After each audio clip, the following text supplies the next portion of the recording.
வணக்கம் அன்பு சொந்தங்களே, இன்னும் ஒரு இப்போது நேரலையில் உங்களை சந்திப்பதில் மிகுந்த மகிழ்ச்சி. தமிழ்நாடு முழுவதும் மதுக்கடைகளுக்கு எதிரான போராட்டங்கள் பெண்களால், குறிப்பாக குடியிருப்பு வாசிகளால், உள்ளூர் மக்களால் முன்னெடுக்கப்பட்டு வருகிறது. இது ஒரு சமூக பிரச்சனையாக உருவாகி வருகிறது. இதனை வெறும் சட்டம் ஒழுங்கு பிரச்சனையாக காவலர்கள் பார்க்கிறார்கள், காவல்துறை பார்க்கிறது, தமிழ்நாடு அரசாங்கம் பார்க்கிறது. ஆனால் அது ஒரு சமூக பிரச்சனையாக உருவெடுத்திருக்கிறது. இதை பற்றி நம்மோடு இந்த நேரலையில் பேசுவதற்காக இணைந்திருக்கிறார் சட்ட பஞ்சாயத்து இயக்கத்தின் தன்னார்வலரான பாலாஜி ஐயா. வணக்கம். இந்த பிரச்சனையை பொறுத்த வரைக்கும், அதாவது ஒவ்வொரு இடத்திலும் இது உள்ளூர் செய்திகள் பக்கத்திற்கு ஒதுக்கப்பட்டிருக்கிறது. ஆனால் இன்றைக்கு தமிழ்நாட்டில் மக்கள் நேரடியாக களமிறங்கி எதிர்கொண்டு கொண்டிருக்கக்கூடிய பிரச்சனை என்பது இன்று மது என்கிற பிரச்சனை. ஏனென்றால் பெண்களுக்கு இன்னும் பொறுமை இல்லை, எங்களால் இன்னும் பொறுக்க முடியாது என்பதை களத்தில் நேரடியாக எங்களுடைய கள செய்தியாளர்களும் சொல்கிறார்கள், மற்ற சமூக இயக்கத்தவர்களும். உங்களுடைய இயக்கம் இந்த பிரச்சனையை எப்படி அணுகுகிறது, எப்படி பார்க்கிறது? சட்ட பஞ்சாயத்து இயக்கம் 2013 துவக்கப்பட்டதுலேருந்தே பூரண மதுவிலக்கை நோக்கி தான் நாங்கள் பயணிச்சுட்டு இருக்கோம். பூரண மதுவிலக்கு எங்களோட ஒரு கொள்கைகள் ஒன்று. பூரண மதுவிலக்கு தேவைக்கான காரணங்கள் 2013 நாங்கள் சொன்ன அதே காரணங்கள் இப்போது விஸ்வரூபமாக வெடித்து இன்றைக்கி வெளில இப்போ இந்த போராட்டம் முன்னெடுத்துட்டு இருக்காங்க. நீங்கள் சொன்ன மாதிரி உள்ளூர் செய்திகளுக்குள்ளே அடைக்கற்ற முயற்சி பண்ணுறாங்கன்னு சொன்னீங்க இல்லையா, மிகவும் உண்மையான ஒரு வாதம் அது. ஏன்னா மக்கள் பிரச்சனை அப்படிங்கிறது தமிழ்நாட்டில் குடிபோதையினால் வாழ்விழந்த பெண்கள் எத்தனை பேர், எத்தனை ஆண்கள், இளம் விதவைகள் எத்தனை பேர் இருக்காங்க, குழந்தை பேர் இல்லாத தம்பதியினர் எத்தனை பேர் இருக்காங்க, இதில் எத்தனை சம்பதி இதுக்கான காரணங்கள்லாம் எப்படி மதுவோடு போய் சேருது அப்படிங்கிறதுலாம் பார்த்தீங்கன்னா இது ஒரு பெரிய சமுதாய சீர்கேடு பிரச்சனை. இந்த சீர்கேட்டு பிரச்சனை நீங்கள் ஏதோ ஒரு கிராமத்துள்ள ஏதோ ஒரு குடிசை பகுதி பக்கத்தில் ஒரு மதுக்கடையை திறந்துட்டான், அதனால தான் பிரச்சனை வந்துருச்சு அப்படிங்கிற மாதிரி ஒரு சின்ன பொட்டி செய்தியை இதை அடைச்சிட முடியாது அப்படிங்கிறதுக்கும் அதுக்கான நாங்கள் அதை நேரடியாக பார்த்துட்ருக்கோம். இன்றைக்காவது ஏதாவது ஒரு போராட்டம் முன்னெடுக்கிறோம் அப்படின்னா அந்த போராட்டத்துக்கு நாங்கள் எங்களுக்கு ஆதரவு தாருங்கள், இந்த போராட்டம் வாருங்கள் சொல்கிற நிலைமை போய் எங்கள் தெருவில் இந்த மாதிரி ஒரு இடத்துல இந்த கடையை திறக்கிறதுக்கான முயற்சியை ஏற்படுத்திருக்காங்க. நாங்கள் எப்படி அதை தடுக்கிறது, எங்களுக்கான சட்ட வழிகள் என்னென்ன, எப்படி நாங்கள் போகிறதுன்னு மக்கள் தானாக எங்கள் தொடர்பு கொண்டு எப்படி இதை நாங்கள் எதிர்க்கலாம், எப்படி இதை நாங்கள் இதை பகுதியில் வராமலாம், எப்படி தங்கள் பகுதியில் இருக்கக்கூடிய மக்கள் இதிலேருந்து பாதுகாக்கலாம் அப்படின்னு அவங்களே முன்னெடுத்து வந்துட்டு இருக்கக்கூடிய ஒரு பிரச்சனை. இதை இன்னும் சட்டம் ஒழுங்கு பிரச்சனை அப்படின்னு சொல்லி கார்பெட்டுக்கு கீழே ஸ்வீப் பண்ணுறதுன்னு சொல்லுவாங்க இல்லையா, அது மாதிரி பண்ணிட்டு வந்தாங்கன்னா இது போக போக போக இந்த பிரச்சனை இன்னும் பெருசாக தான் போயிட்டு இருக்குமே தவிர இது கூடிய சீக்கிரம் முடிகிற மாதிரி தெரியல. அரசாங்கமும் இதுக்கு பெருசாக தீர்வுக்கான பாதையை நோக்கி போயிட்டு இருக்க மாதிரி தெரியல. அவங்களுக்கு பொறுத்தவரைக்கும் எனக்கு இது ஒரு வருமானத்துக்கான ஒரு வழி, அந்த வருமானத்துக்கான வழியை நாங்கள் திறந்தே தான் வச்சுருப்போம் அப்படின்னு சொல்லி தான் அதை பார்த்துட்ருக்காங்க. அந்த ஒரு பிரச்சனை இருக்கிற வரைக்கும் இது தீர்வு நோக்கி போகிற மாதிரி தெரியல. போராட்டம் கண்டிப்பாக தொடர்ந்துகிட்டே தான் இருக்குது. இன்னும் இது வீரியமாக தான் ஆகுன்றது தான் எங்களோட கண்டிப்பாகவும் பார்வையாகவும் இருக்குது.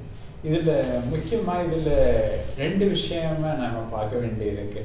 ஒன்று, இது ஒரு இயக்கமாக, மக்கள் இயக்கமாக அதுவாக தானாக மாறி இருக்கு அப்படிங்கிறது.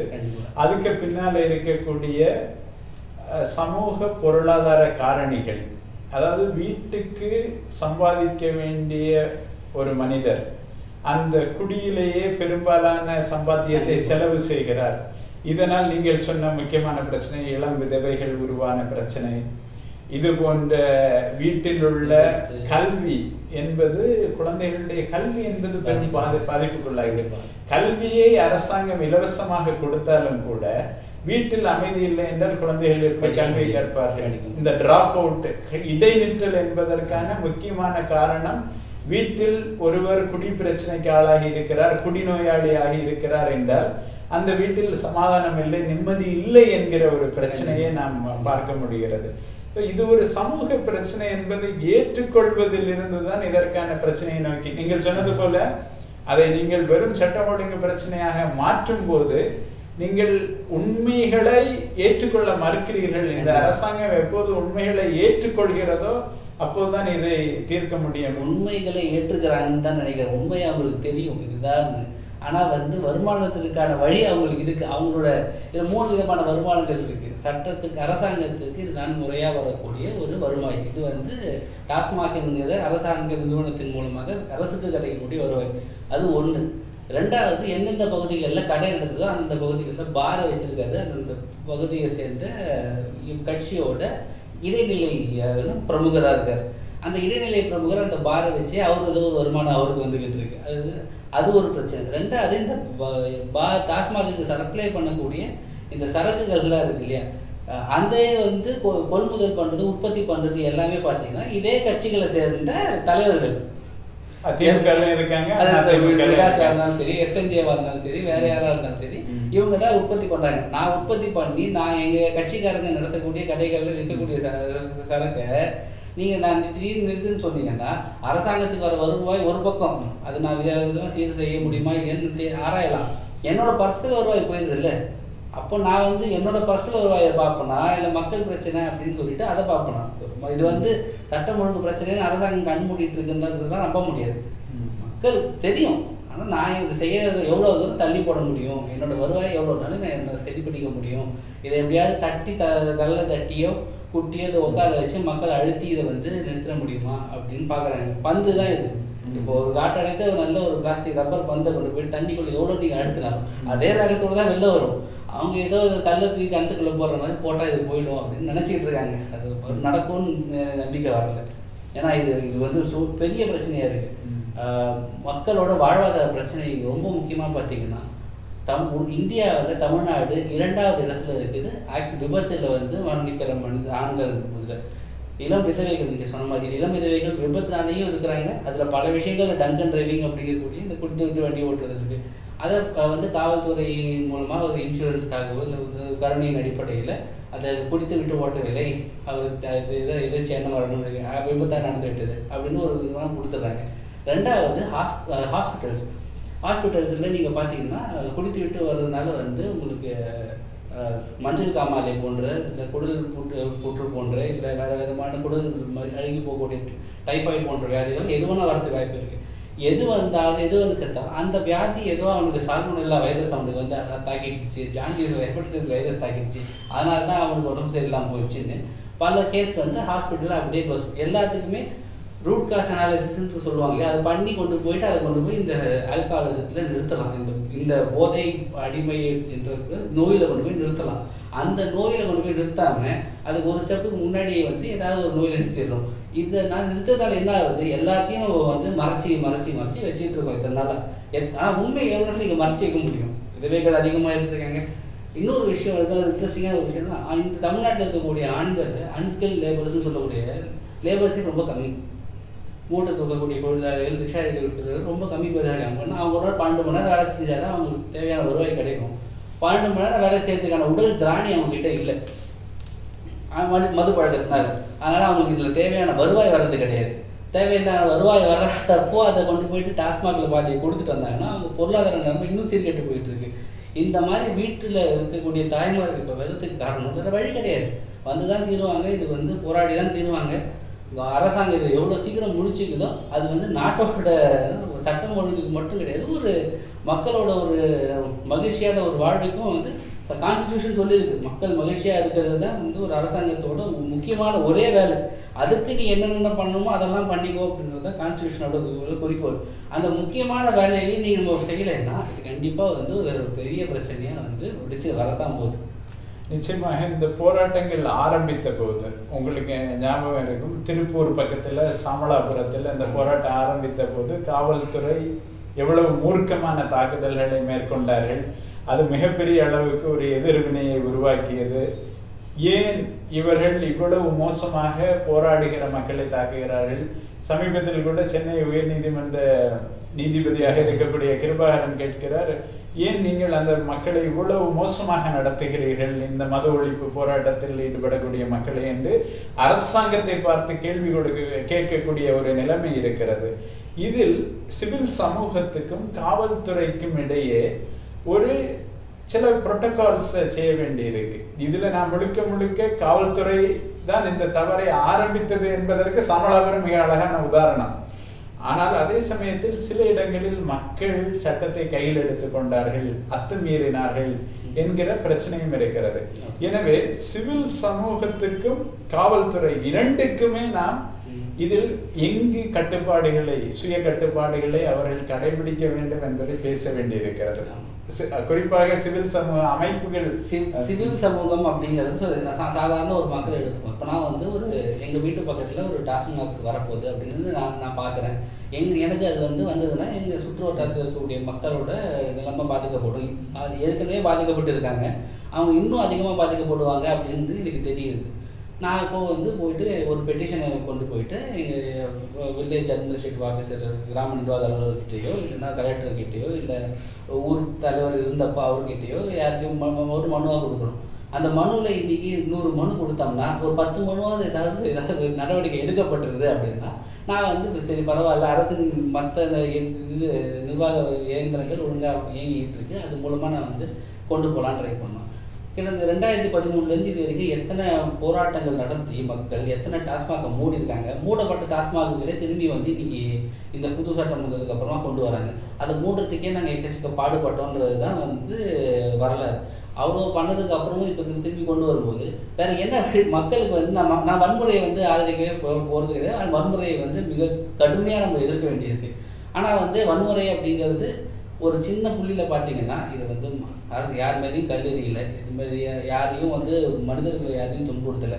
நாங்கள் அறம் சார்ந்து கொடுக்கப்பட்ட மனு மீதோ இல்லை போய் கலெக்டர் ஆஃபீஸ் மூலம் முன்னாடி போராட்டம் செஞ்சு நாங்கள் உண்ணாவிரத போராட்டம் செய்யறதுக்கான அனுமதி கேட்டு மறுக்கப்பட்டு இதையெல்லாம் நடந்ததுக்கு அப்புறம் மறுபடியும் நீ யாருக்கு என்னன்னாலும் எனக்கு கவலை கிடையாது, எவ்வளோ கேட்டாலும் எனக்கு கவலை கிடையாது, நாங்கள் முடிவு பண்ணிட்டு இந்த இடத்துல அந்த கடை வரும்னு ஒரு சொல்லும்போது மக்கள் கையில் எனக்கு பெருசாக வேறு வழி இருக்கிற மாதிரியும் தெரியல. அதனால் இந்த எதிர்வினைகள் வந்துகிட்டு இருக்கு. அதுக்காக நம்ம இதை ஆதரிக்கணுமான்னு கேட்டால் ஆதரிக்க தேவையில்லை. ஆனால் ஒருத்தரோட பிரச்சனையோட வலியை நுக்கரம் எவ்வளோ அப்படிங்கிறது வலி அனுபவிக்கிறவங்களுக்கு தெரியுமா இல்லை 3வது மனுஷன் நமக்கு தெரியுமா அப்படின்னு நமக்கு பார்க்கணும். அப்படி பார்க்கும்போது அவங்களோட எதிர்வினைகளை இது வெறும் அவங்களாம் மூர்க்கத்தனமாக தாக்குறாங்க, இது அவங்க ஒரு அரசாங்க இயந்திரத்தை முறைப்படி அணுகணும் அப்படின்னு, அதுதான் புரோட்டோக்கால். அந்த புரோட்டோக்காலை நீ மீறிட்ட அப்படிங்கிறதையும் அந்த புரோட்டோக்காலில் நீ எந்தெந்த இடத்துல நீ எந்தெந்த சப்போர்ட்டை கொடுத்துருக்கணும்போ அப்படிங்கிறதையும் சேர்த்து வச்சு பார்க்கணும். இந்த இடத்துல முதல் லெவல் மனு கொடுக்கும்போதே இதை சால்வ் பண்ணிட்டு இருந்தோம்னா இந்த இடத்துக்கு வந்திருக்காது. ஏன் இந்த இடத்துல விட்டு போச்சுன்றது தான் முதல்ல பேசணும். கடைசியாக தவறு செஞ்சவங்களுக்கு தண்டிக்கிறது கடைசி பிரச்சனை அது வரும். இந்த முதல்ல இருக்கக்கூடிய மற்ற புரோட்டோகால் ஸ்டெப்ஸ் இருக்குது, அதெல்லாம் ஏன் நடக்கலை, அந்த ஸ்டெப்ஸை பற்றியும் முதல்ல ஃபோக்கஸ் பண்ண வேண்டியது தான். ஒரு சிவில் சமூகமாக நம்ம ஒரு அறம் சார்ந்த ஒரு அரசை நடத்திக்கிட்டு இருக்க ஒரு ஆட்களோட இல்லை இது அறம் சார்ந்த அறவழி போராட்டங்களை மட்டுமே எதிர்பார்க்கக்கூடிய ஒரு சிவில் சமூகத்தோட ரெஸ்பான்சிபிலிட்டியாக இருக்கும். சட்ட பஞ்சாயத்து மூலமான பொருளாதார இயக்கங்களும் வன்முறையை தூண்ட தேவையில்லை. பட் எங்களுக்கு முதல்ல கொடுத்த ஸ்டெப்புக்கான நடவடிக்கை இப்போயே எடுத்துருக்கு, ஒன்றும் தப்பு இல்லை. இன்னும் ஒரு 1000கணக்கான மனுக்கள் ஆல்ரெடி கொடுக்கப்பட்டிருக்கு. இந்த மனுக்கள் மீதான நடவடிக்கை இப்போ எடுக்க போகிறோம். துரித விசாரணை பண்ணி ஒரு வாரத்தில் நாங்கள் எல்லா கலெக்டரும் இந்த மனுக்களை விசாரிச்சு முடிச்சிருவோம் அப்படின்னு சொன்னீங்கன்னா நாளைக்கு எந்த போராட்டமும் நடக்காது. நிச்சயமாக. ஏற்கனவே ஜெயலலிதாவுக்காக மக்கள் 2016 வாக்களிக்கிறார்கள். ஜெயலலிதா மரணித்து போகிறார். ஜெயலலிதாவே ஏற்கனவே ஒரு வாக்குறுதி கொடுத்து விட்டார், இதை பூரண மதுவிலக்கை படிப்படியாக அமல்படுத்துவோம் என்று. அப்படி என்றால் இந்த உச்சநீதிமன்ற உத்தரவும் சேர்ந்து ஜெயலலிதா கொடுத்த வாக்குறுதியை விரைந்து நிறைவேற்றக்கூடிய ஒரு வரலாற்று வாய்ப்பை அரசாங்கத்துக்கு கொடுத்திருக்கிறது. இது நான் சிரிச்சதுக்கு காரணம் இருக்கு. 2016 தேர்தலில் ஜெயலலிதா அம்மையார் ஒரு வாக்குறுதி தராங்க, நாங்கள் படிப்படியாக கடையை மூடுவோம் அப்படின்னு சொல்லிட்டு. ஒரு தேர்தல் வாக்குறுதி அப்படின்னு சொன்னீங்கன்னா அது அந்த தேர்தலில் ஜெயிச்சிங்கன்னா அடுத்து அவங்க பண்ணக்கூடிய ஆட்சிக்கான 5 ஆண்டு டியூரேஷன் அப்படின்னு சொல்லலாம்.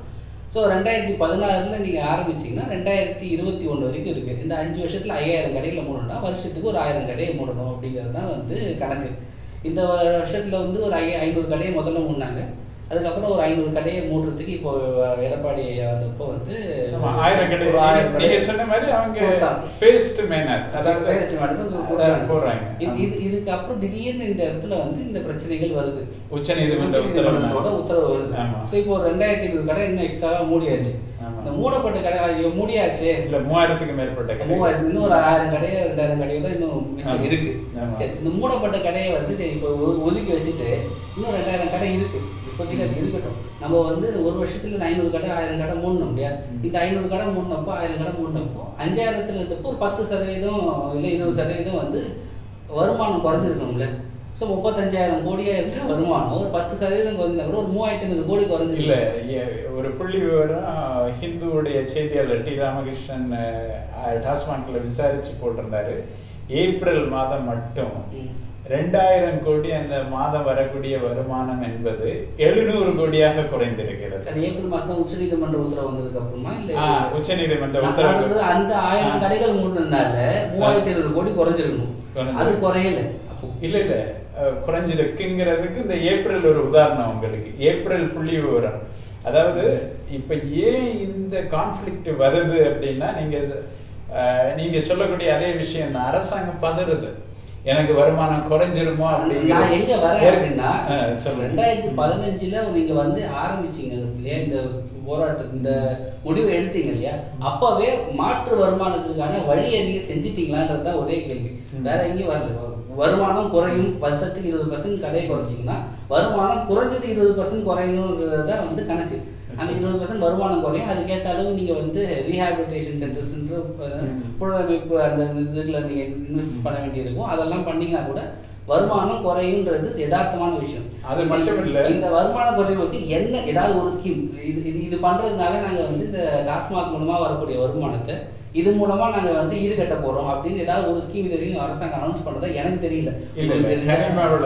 கனிம வளங்கள் மூலமாக ஏற்கனவே யாரெல்லாம் அது 1 லட்சம் கோடி நடந்துச்சுன்னு ஐயா சகாயம் ஐயா ஒரு அறிக்கை கொடுத்து அது வரும் வழி இருக்குன்னு சொன்னதுக்கு அப்புறம் இப்போ உயர்நீதிமன்றத்திலேயே அது வந்து இப்ப இல்ல. அதை நம்ம கொஞ்சம் தெளிவுபடுத்திக்கணும். ஏன்னா எப்போ மது ஒழிப்பு அப்படிங்கிற செயல் திட்டம் வருதோ அதுக்கு ராமதாஸ் போன்றவர்களுமே முதல்ல இருந்து கனிம வளத்தை அரசே கையாள்வது அப்படிங்கிறது, அது கிரனைட் ஆகட்டும் தாது மணல் ஆகட்டும் கையாள்வது.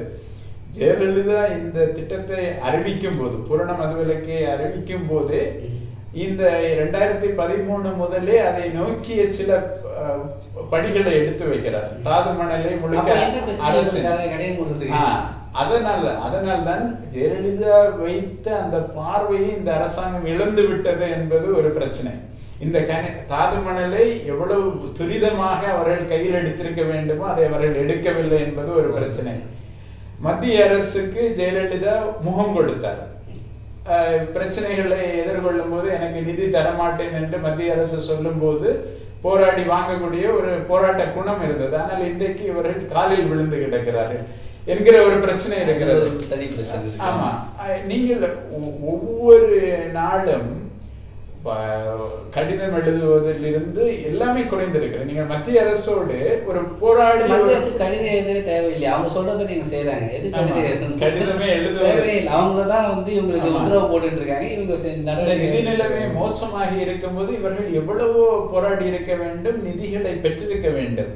ஆனால் அதற்கான எந்த அறிகுறியும் நமக்கு தெரியாது. எனக்கு தெரிஞ்சு அது நடக்கவும் போறது கிடையாது. ஏன்னா நம்மளுக்கு ஒரு ஆளுமையால மட்டும்தான் செய்ய வேண்டும். ஜெயலலிதா மீதோ ஒரு கருணாநிதி மீதோ வந்து எவ்வளவுதான் நம்ம விமர்சனம் வச்சாலும் அந்த ஸ்ட்ராங் லீடர்ஷிப் ஒரு ஆளுமையை கொடுத்தாங்க இல்லையா?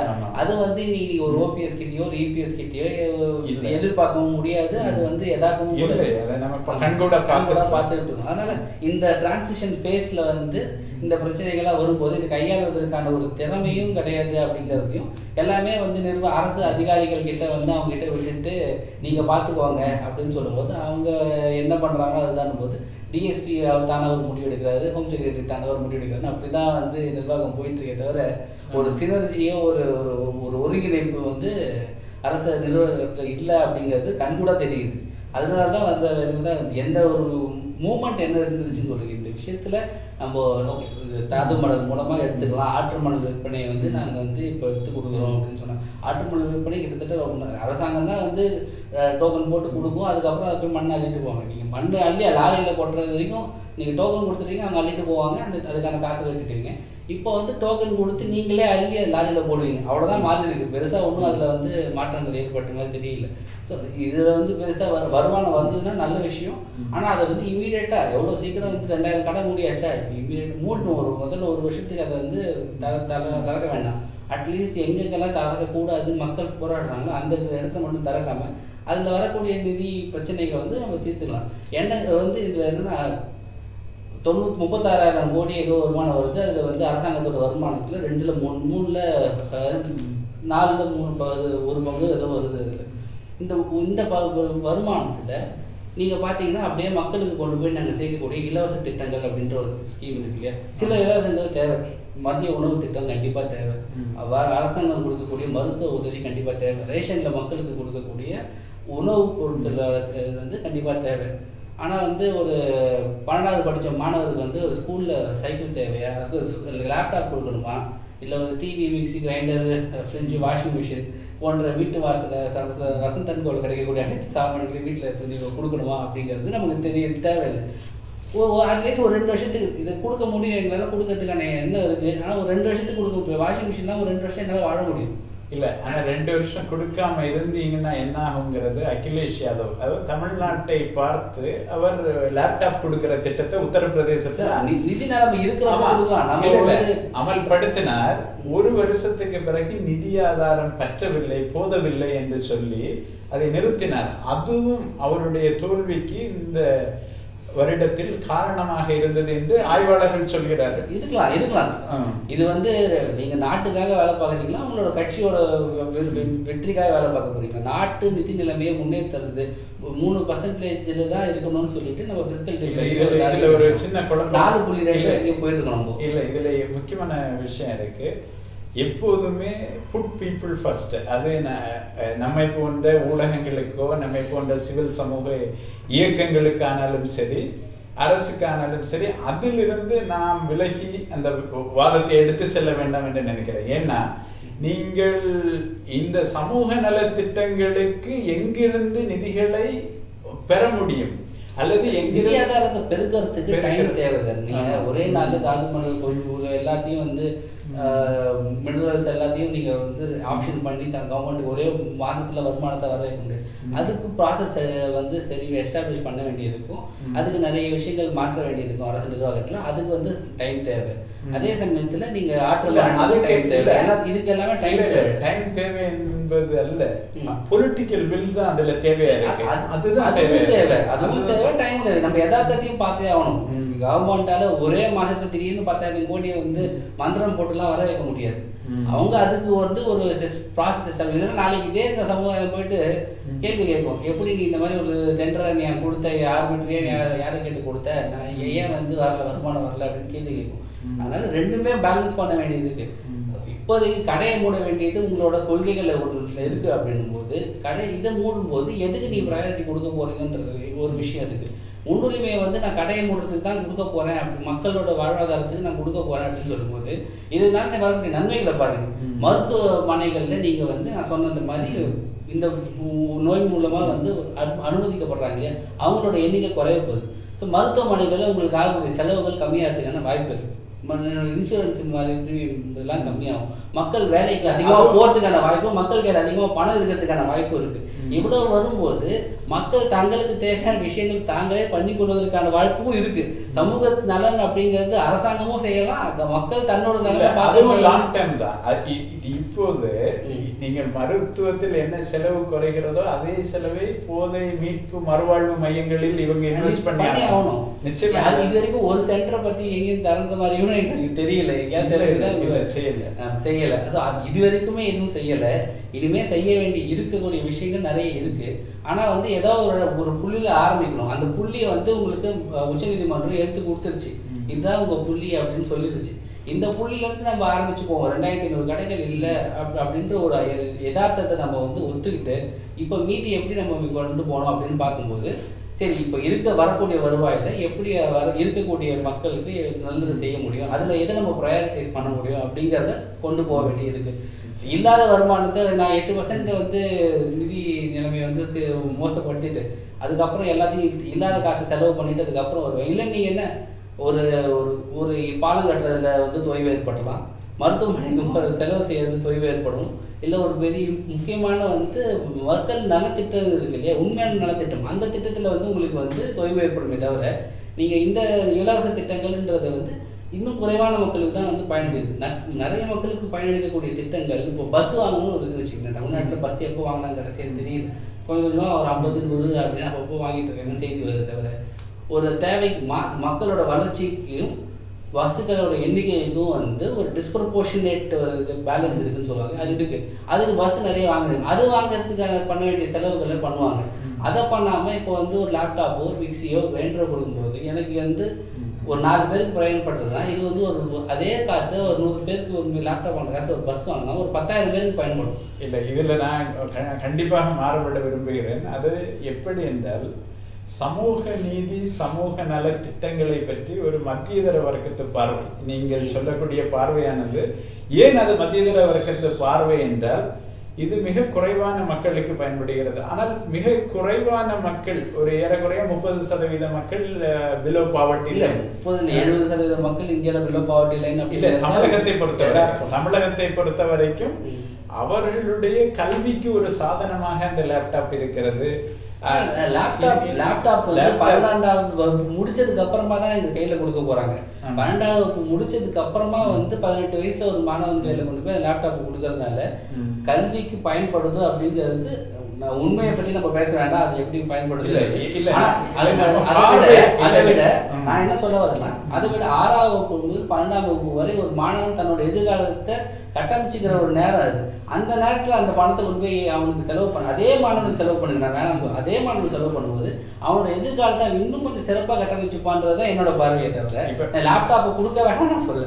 அந்த பணத்தை இன்னும் பெட்டரா செலவு பண்ண முடியுமா அப்படிங்கிறத கேள்வியா வைக்கிறேன். நம்முடைய இப்போது .com பார்வை என்னவாக இருக்கிறது என்றால், இது ஆரம்பத்தில் இந்த மது என்கிற பிரச்சனை 2003 அரசு கையில் எடுக்கும் போதே ஒரு தவறை செய்கிறார்கள். அதாவது நீங்கள் எப்போதுமே எதையும் தாராளமயமாக்கும் போது அதோடு சேர்த்து அதன் கல்வியையும் நீங்கள் சேர்ந்து மது சம்பந்தப்பட்ட கல்வியையும் அந்த மக்களுக்கு வழங்கி இருக்க வேண்டும்.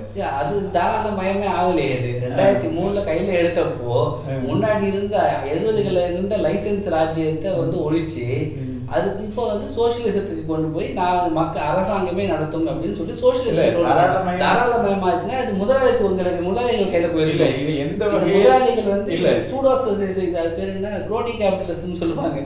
நானே வந்து முடிவு பண்ணுவேன் எவ்வளோ மேனுஃபேக்சர் பண்ணணும்னு, நானே வந்து டார்கெட் செட் பண்ணுவேன் கவர்மெண்ட் அதிகாரிகள் கிட்ட இத்தனை பாட்டில் விற்கணும்னு, அதை நானே வந்து என்னோட ஆட்களை வச்சு என்னோட பாட்டிலை வச்சு வித்துப்பேன் அப்படிங்கிறது. அதான் மதுவோட கிடையாது. இல்லை, மதுவோட அவைலபிலிட்டி அதிகமாகும் போது இப்போ பிரச்சனை என்னவென்றால், அதாவது நீங்க அவைலபிள் ஆக்க இது அதிகமாக கிடைக்க வழி செய்ய அந்த பழக்கம் இன்னும் சமூகத்தில் புரியோடி போகிறது என்கிற அந்த மதுவை வந்து எந்த காலத்திலயும் வந்து கொண்டு வந்து வைக்கணும்னு சொல்லவே இல்லை. மதுவை ஒழிக்கப்பட வேண்டிய ஒரு விஷயம், அது இந்த ஃபார்மேட்ல கண்டிப்பா அதை ஒழிஞ்சே ஆகணும். சட்ட பஞ்சாயத்து இயக்கம் அதை கண்டிப்பா வந்து முன்னெடுத்து சென்றுட்டு இருக்கு. இதுக்காக இயக்க நிர்வாகிகள்லாம் வந்து சிறைக்கும் சென்றிருக்காங்க, போராடி இருக்காங்க, அதெல்லாம் நடந்திருக்கு. ஆனால் மதுவை ஒழிக்கணும் அப்படின்னு ஆரம்பிச்சதுக்கு அப்புறமா அரசாங்கத்துக்கிட்ட சொல்லக்கூடிய முக்கியமான விஷயம், இதை ஒழிச்சு முதல்ல மூடிடுங்க, அதுக்கப்புறம் வருமானத்துக்கான சோர்ஸை பாருங்க. எது மூலமாக பார்ப்பீங்கன்னா நீங்கள் உங்கள் நிதி நிலைமையை பாதிக்காதபடி பண்ணக்கூடியதுன்னா எதை முதல்ல எந்தெந்த திட்டங்களை எல்லாம் நீங்கள் நிறுத்தினால் குறைந்தபட்ச மக்கள் பாதிக்கப்படுவார்கள் அப்படின்றதுக்கும் அந்த திட்டங்களை எல்லாம் தற்காலிகமாக நீங்கள் நிறுத்தி வையுங்கள். அது எந்த திட்டம்னு நாங்களும் நீங்களும் சொல்ல வேண்டாம், எந்த திட்டம்ன்றது அவங்க முடிவு பண்ணிக்கிட்டோம். அவங்களோட கொள்கைகள் சார்பாக நம்ம கண்டிப்பா சொல்லணும். ஊடகங்களுடைய வேலை அரசுகள் ஒருத்தர் சொல்லுவோம். நான் என்ன கேட்டா இலவசங்கள் தேவையில்லாத இலவசங்கள் சில இருக்கு, அதை நிறுத்தலாம். சில உங்களை கேட்டா வேற விதமான ஆலோசனை கொடுப்பீங்க. எல்லா ஆலோசனையும் எடுத்துக்கிட்டோம், அவங்க எதாவது நிறுத்திட்டு பண்ணட்டும். முடிஞ்சதுன்னா அதை விட திறமை அதிகமாக இருந்தால் 3 மாதங்கள்லேயே நல்ல நிதி நிலைமை சீர்கட்ட முடியும்னா செய்யணும். ஆனால் முதல்ல மக்களை பாதிக்கக்கூடிய இந்த மதுக்கடைகளை மூடுவது தான் ஒரு அறம் சார்ந்து இயங்கக்கூடிய இந்த அரசாங்கத்துக்கு ஒரு முன்மாதிரியாக இருக்கும். அதை வந்து இந்த அரசாங்கம் கூடிய விரைவில் செய்யும் அப்படிங்கிறது தான் எங்களோட எதிர்பார்ப்பாக இருக்குது. அதாவது என்ன இப்ப கேட்டால் 32 மாவட்டங்களில் 64 கடைகளை மட்டும் வைத்துவிட்டு மற்ற எல்லாவற்றையும் மூடி விடுங்கள், யாருக்கு தேவையோ அங்கு போய் வாங்குவார்கள் என்பதையாவது ஒரு அந்த 64 கடையும் வேண்டாம் என்பதே எங்களோட கோரிக்கை. ஆமா, என்னை பொறுத்தவரையில் பூரண மதுவிலக்கு என்பது எங்குமே சாத்தியப்பட்டதில்லை. குஜராத் மாநிலத்தில் பூரண மதுவிலக்கு என்று சொன்னாலும் அந்த அந்த கட்டத்துல நம்ம இல்ல சார். நம்ம முதலாளித்துவம் கொஞ்ச நேரத்துக்கு முன்னாடி பேசிட்டேன். நம்ம இப்ப முதலாளித்துவம் பேசிட்டு பேன் எல்லாம் கூடாது அப்படின்னு சொல்லக்கூடிய ஒரு முதல் தர நாடு இருக்கக்கூடிய நிலைமையில இல்ல. இன்னைக்கு இது இருக்க நிலைமையில மக்கள் வந்து வீட்டில் வந்து சாராயத்துக்காக மனைவியை அடிச்சுட்டு காசை பிடிக்கிட்டு போகிற கணவர்களோட எண்ணிக்கை அதிகமாக இருக்கிற நேரத்தில் பெண்ணியம் பேசுறதுக்கே நமக்கு நேரம் இல்லை. இதில் நீங்கள் வந்து போயிட்டு பேன் கூடாது, மது எங்கேயும் நிறுத்த முடியாது, கள்ளச்சாராயம் வந்து விடக்கூடும் இல்லை, கள்ளச்சாராயம் அப்படிங்கிற இந்த ஆர்குமெண்ட்லாம் வந்து உண்மை இருக்கு இல்லைன்றதை விட முதல்ல இதை நிறுத்துவோம். இந்த அரசாங்கம் வந்து மக்களை போதைக்கு அடிமையாக்கி அவர்களை வாழ்வாதாரத்தை சீர்திருத்தக்கூடிய இந்த பிரச்சனை இருக்கு இல்லையா, இதை முதல்ல நிறுத்திடணும். நிறுத்திட்டு நீங்கள் ஒரு 15 வருஷத்துக்கு அப்புறமா இதனால ஏதாவது விளைவு ஏதாவது வந்துச்சுன்னா அப்போ நீங்கள் அதை பற்றி எப்படி பாருங்கன்னு ஒரு சிவில் சமூகத்தோட சேர்ந்து உட்காந்து பேசி அந்த எதிர்வினை நீங்கள் வந்து பாருங்கள். இன்னைக்கு பாதிப்பின் உச்சத்தில் இருக்கும்போது வந்து நம்ம கோல்கெல்லாம் பேசிட்டு இருக்க முடியாது. முதல்ல நிறுத்திட்டு அதுக்கப்புறம் வேணால் என்ன பண்ணுறதுன்னு அப்புறம் பொறுமையாக பார்த்துக்கலாம். யாராவது பின்னாடி போயிட்டு சாராயத்தை தப்பாக வந்து ஸ்மகிள் பண்ணி கொண்டு வந்து பண்ணுறான், அதெல்லாம் தனி பிரச்சனை. அதெல்லாம் வரும், எல்லாம் இல்லாத நாங்கள் யார் நம்மளெல்லாம் கண்ணை மூடிட்டு இருக்க முடியாது. அதெல்லாம் வரும். போலீஸ் விஷயம் வெறும் கஞ்சா இன்னைக்கு இருக்கக்கூடிய மாதிரியோ இல்லை வேறு குட்கா மாதிரியோ கள்ளச்சாராயமும் நாளைக்கு திரும்பி வேற சாராயமும் வேற ஏதாவது ஒரு இதில் வந்துட்டு தான் இருக்கும். அதெல்லாம் பிரச்சனையே கிடையாது. குட்கா நிறுத்தணும் இல்லையா, அதை நிறுத்திட்டு எத்தனை பேர் குட்கா போகிறது நிறுத்து போயிருக்கு. ஸ்டாட்டிஸ்டிக்ஸ் எடுத்து பாருங்க. குட்கா போட்டுருந்தப்போ முதல்ல இருந்தப்போ எவ்வளவு பேர் இருந்தாங்களோ அதுல வந்து கண்டிப்பாக 50% 60% குறைஞ்சி போயிடுச்சு. அதுதான் உண்மையான நிலவரம். மக்களை முதல்ல அதை நிறுத்திட்டு அதை ஆக்சஸ் ஸ்டாப் பண்ணிட்டோம்னா ஓரளவுக்கு குறையும். கண்டிப்பா வந்து வீட்டுல கொண்டு போய் அடிச்சு பணம் பிடிக்கிட்டு கொண்டு போய் சாப்பிட்ற அளவுக்கு இருக்கக்கூடிய மக்கள் எல்லாம் இருக்க மாட்டாங்க. இந்த மாதிரி நோயாளிகள் இத்தனை பேர் இருக்க மாட்டாங்க. மதுவுக்கு அடிமையானவர்கள் நோயாளிகள். அந்த நோயாளிகளை வந்து இத்தனை நோயாளிகள் இருக்க மாட்டாங்க. மதுவுக்கு வந்து ஒரு என்டர்டெயின்மெண்ட்டுக்காக குடிக்கிறவங்க யாராவது இருப்பாங்க, அவங்க குடிச்சிட்டு போகணும். இத்தனை நோயாளிகளை முதல்ல சீர் செய்ய வேண்டியிருக்கு. அந்த காரணத்துக்காகவாது முதல்ல பூரண மதுவிலக்கை கொண்டு வந்துட்டு அப்புறம் வந்து மற்ற விஷயங்களை அரசாங்கம் பார்க்கணும். அதுக்கு தேவையான விஷயங்களை கிரைண்டர் மிக்சின்றது நோயை குணப்படுத்துறதை விட முக்கியமா அப்படிங்கிறது தான் என்னோட கேள்வி. நிச்சயமா மிக தெளிவாக பூரண மதுவிலக்கை முதலில் சாதிப்போம், பிறகு மற்ற தீர்வுகளை நோக்கி நாம் நகரலாம் என்கிற சட்ட பஞ்சாயத்து இயக்கத்துடைய ஒரு சொல்யூஷனை, அந்த சொல்யூஷனில் பல மாறுபட்ட கருத்துக்கள் நமக்கும் இருக்கிறது. இருந்தாலும் நீங்கள் அரங்குக்கு வந்து குறிப்பாக மக்களை மதியுங்கள் என்கிற செய்தியை எங்களோடு அந்த விஷயத்தில் நீங்கள் ஒத்த கருத்துடையவர்களாக இருக்கிறீர்கள். அந்த செய்தியை வலுவாக தெளிவாக சொல்லி இருக்கிறீர்கள். மக்கள் ஆட்சியில மக்கள் தான் சொல்றதுதான் முதல்ல இருக்கணும். அதுக்கப்புறமா தான் வந்து வருமானத்தை எப்படி வந்து செலவு செய்யணும்ன்ற அரசாங்கத்தோட குரல் இருக்கணும். இது மாறவே கூடாது. அந்த மாற்றத்தை எல்லாரும் சேர்ந்து எதிர்த்துட்டே வந்தே ஆகணும்ன்றது தான் எங்களோட நிறைவான கருத்தா இருக்கும். நன்றி.